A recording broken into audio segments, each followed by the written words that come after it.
अस्सलाम वालेकुम।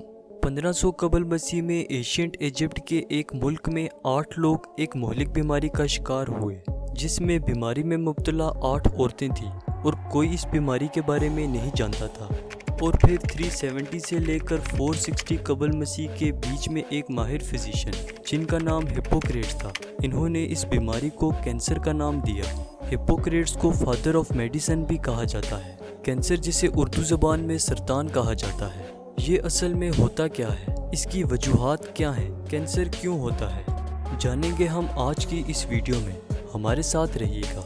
कैंसर एक ऐसी बीमारी है जो हमारी बॉडी में मौजूद एबनॉर्मल सेल्स की अनकंट्रोलेबल ग्रोथ की वजह से होती है। अब आप सोच रहे होंगे कि इसकी वजूहात क्या हैं। कैंसर उस वक्त कॉज होता है जब आपकी बॉडी में एबनॉर्मल सेल्स अनकंट्रोलेबली डिवाइड हो रहे होते हैं और इस डिवीजन से आपका मैच्योर नॉर्मल सेल डिस्ट्रॉय हो जाता है, जो स्पेसिफिक ऑर्गन्स को डैमेज करते रहते हैं। और स्पेसिफिक ऑर्गन के डैमेज होने की वजह से आपकी बॉडी ऑटोमेटिकली डेथ स्टेज तक पहुंच जाती है। कैंसर के और भी बहुत से कॉजेज़ हैं, जिनमें एक और अहम कॉज स्मोकिंग है। स्मोकिंग एक बहुत आम सी चीज़ है जिसके बारे में सब जानते हैं और ये भी जानते हैं कि ये कैंसर कॉज करती है। लेकिन क्या आप जानते हैं कि स्मोकिंग कैंसर किस तरह कॉज करती है? स्मोकिंग हमारे जिस्म में कैंसर कॉज करने की एक अहम वजह है। स्मोकिंग हमारे जिस्म में मौजूद कैंसर के खिलाफ काम करने वाली एंटीबॉडीज़ को ब्लॉक कर देती है।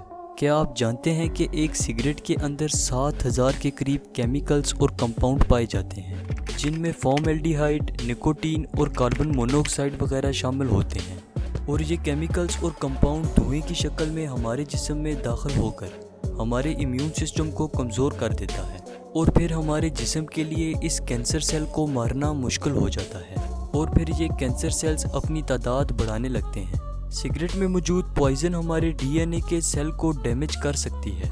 डीएनए सेल का मैनुअल इंस्ट्रक्शन है जो कि सेल की नॉर्मल ग्रोथ और फंक्शन को कंट्रोल करता है। अब जब डीएनए डैमेज होता है, सेल कंट्रोल से ज़्यादा बढ़ने लगते हैं और एक गुच्छानुमा चीज़ बना लेते हैं जिसे हम कैंसर ट्यूमर कहते हैं।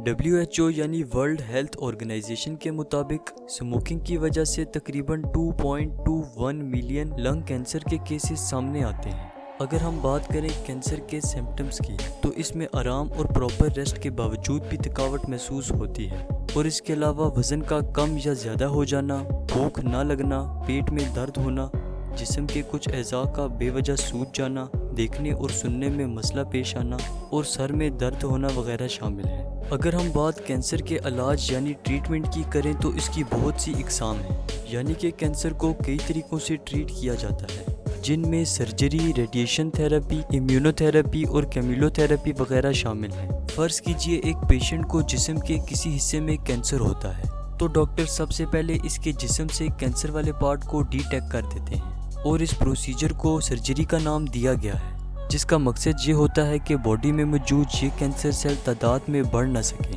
और जिस्म के दूसरे हिस्सों को इफ़ेक्ट ना कर सकें। रेडिएशन थेरेपी एक एडवांस किस्म का मेथड है जिसके ज़रिए कैंसर को ट्रीट किया जाता है। फ़र्ज़ करें कि एक पेशेंट की लेग के कुछ हिस्से में कैंसर सेल है, तो डॉक्टर लेग के इस पार्ट को ओपन छोड़कर बाकी जगह को कवर कर देते हैं और फिर लीथल एक्सरे यानी कि वो एक्सरे जो हमारी बॉडी के लिए बहुत ही ज़्यादा हार्मफुल है, और इसकी रेज़ को पेशेंट के इफ़ेक्टेड जगह पर अप्लाई किया जाता है और ये रेज़ इतनी हार्मफुल होती हैं कि कैंसर सेल्स को डिस्ट्रॉय कर देती हैं और इस तरह ये कैंसर सेल ग्रो नहीं करते। कैंसर को और भी बहुत तरीक़ों से ट्रीट किया जाता है, जिनमें इम्यूनोथेरेपी, हार्मोन थेरेपी और कीमियोथेरेपी वगैरह शामिल हैं। दुनिया में सबसे बेहतरीन कैंसर का इलाज USA में किया जाता है। आज के लिए इतना ही। मज़ीद ऐसी वीडियोस देखने के लिए हमारे चैनल को सब्सक्राइब करें और बेल आइकन का बटन ज़रूर क्लिक करें। शुक्रिया। अल्लाह हाफिज़।